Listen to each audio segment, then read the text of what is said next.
Donc, on s'intéresse au numéro 52, page 63. On a une fonction P définie en fonction de X qui désigne le poids au kilogramme en fonction du nombre de kilos X qui a été acheté. On va voir que ce poids va diminuer plus le nombre de kilos achetés va augmenter. Donc on vous demande d'abord de calculer le prix au kilogramme si le commerçant achète 200 kg de fruits.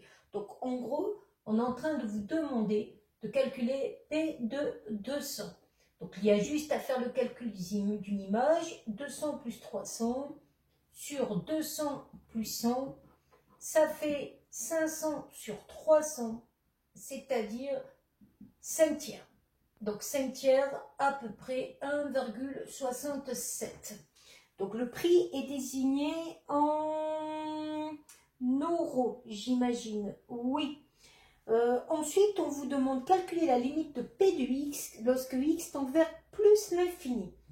Donc, en gros, on va vous demander de faire la limite donc de P de X lorsque X tend vers plus l'infini.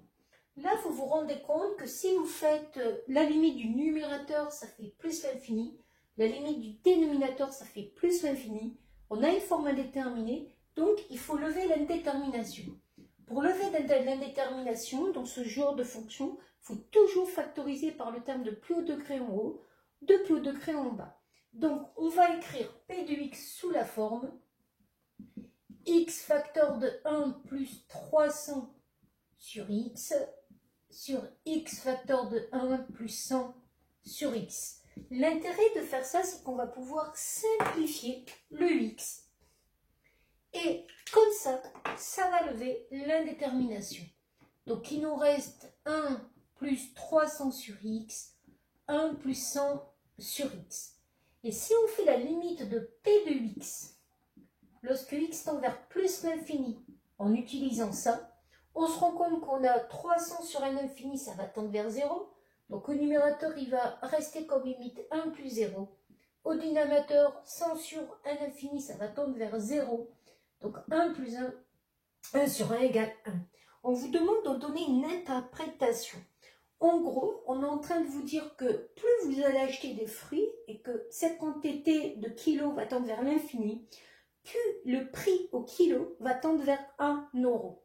Donc au mieux, vous aurez un prix de kilo pour ces fruits à 1 euro. Ensuite, on vous demande de calculer la dérivée. Alors, pour calculer la dérivée de cette fonction, on va utiliser la formule U sur V. Prime est égal à U' V moins V' U sur V carré. Qu'est-ce qui joue le rôle de U? U, ça va représenter la fonction qu'il y a au numérateur, donc X plus 300. Alors, si on voulait être rigoureux, on écrirait U de X et U' de X. La dérivée de X plus 300, c'est une fonction affine, donc il reste le coefficient directeur. V, ça va être la fonction présente au dénominateur. V', dérivée d'une fonction affine, il reste le coefficient directeur. Donc si vous appliquez la formule, ça va vous donner P' de X égale 1 fois X plus 100 moins 1 fois X plus 300 sur X plus 100 au carré. Surtout le dénominateur, vous ne le touchez pas, vous n'essayez pas de développer pour deux raisons. Primo, vous risquez de vous tromper en développant. Et deuxièmement, un carré étant toujours positif, on va le garder parce que le but de la dérivée, ça sert juste à trouver son signe pour étudier les variations. Donc, ça donne X plus 100 et on fait attention au moins 1 qu'on distribue. Donc, moins X et moins 300. Et là, ça nous arrange bien parce que vous allez voir qu'il reste comme expression X moins X va se simplifier. 100 moins 300 moins 200. Et cette expression est une expression négative. Ça veut dire que quand vous allez faire votre tableau de variation, vous allez avoir dans ce tableau de variation, en partant sur les valeurs de X plus grandes que X, le signe de F', de P' va être toujours négatif et les variations de P vont être décroissantes. Ensuite, on peut voir que la limite en plus l'infini, c'était 1 ici. Et on peut calculer P de 100. Donc P de 100, quand vous remplacez, ça va donner 100 plus 300, 400. 100 plus 100, 200. Ça va donner 2. Donc ça veut dire qu'au maximum, le prix que vous allez payer au kilo va être de 2 €. Au minimum, là où vous allez tendre, ça va être de 1 €. Et donc à partir de là, vous avez donc bien répondu à la question précisée. Donc on va s'intéresser maintenant à la question 3 de cet exercice. Donc on vous dit que vous voulez maintenant la somme à payer. Donc pour avoir la somme à payer, il faut considérer le nombre de kilos qui a été acheté. Donc la somme à payer SX va correspondre au nombre de kilos qui a été acheté, puis multiplié par le prix au kilo. Donc en gros, vous allez avoir pour SX, X fois X plus 300 sur X plus 100.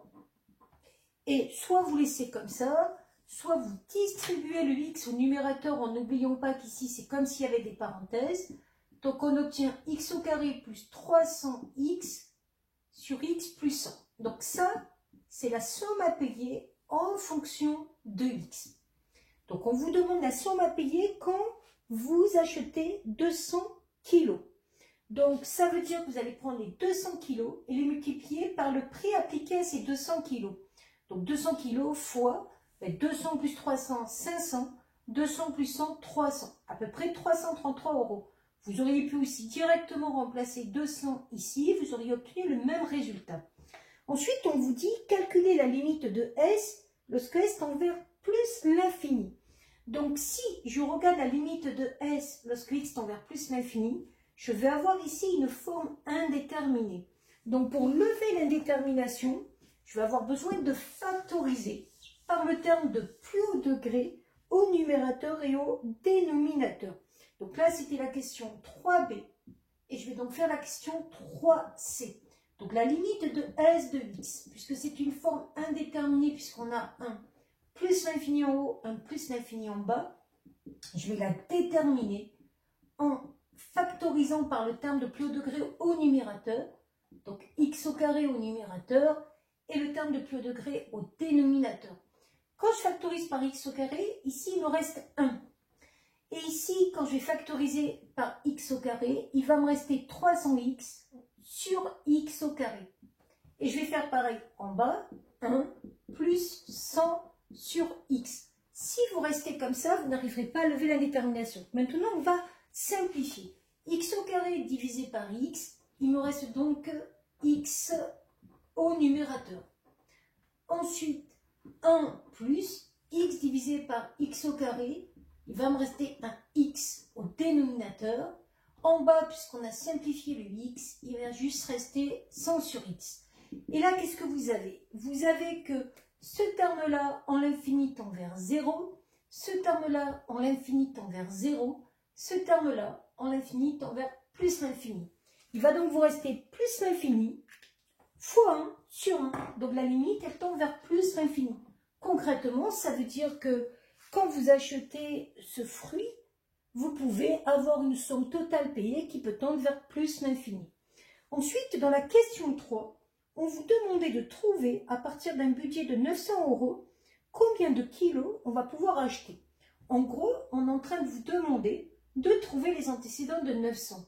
Donc de poser 900 égale S de X. Alors pour résoudre ça, le mieux, c'est de faire un produit en croix. Donc le produit en croix, ça fonctionne avec deux écritures fractionnaires. C'est pour ça que j'ai écrit 900 divisé par 1. Vous faites un produit en croix en prenant 900 fois x plus 1. 900 fois x plus 1 est égal à 1 fois x au carré plus 3x. Donc il reste x au carré plus 3x. L'avantage de faire ce produit en croix, c'est que vous n'avez plus d'écriture fractionnaire. Et vous pouvez développer le 900, puis tout faire passer à droite pour avoir une équation du second degré. Et l'avantage d'une équation du second degré, c'est que vous savez la résoudre depuis la première. Vous faites un delta. Alors ce delta, vous faites attention, A fait 1, B fait moins 600, C fait moins 90 000. Donc B carré moins 4AC. Vous avez donc un delta positif, 2 racines, moins B moins racine de delta sur 2A, moins B plus racine de delta sur 2A. Il y a une valeur qui est négative qui ne va pas marcher parce que sinon, vous auriez un nombre de kilos négatif, c'est pas possible. La deuxième valeur, c'est 724. C'est donc bien le nombre de kilos. 724 kilos pour payer 900 €. Voilà.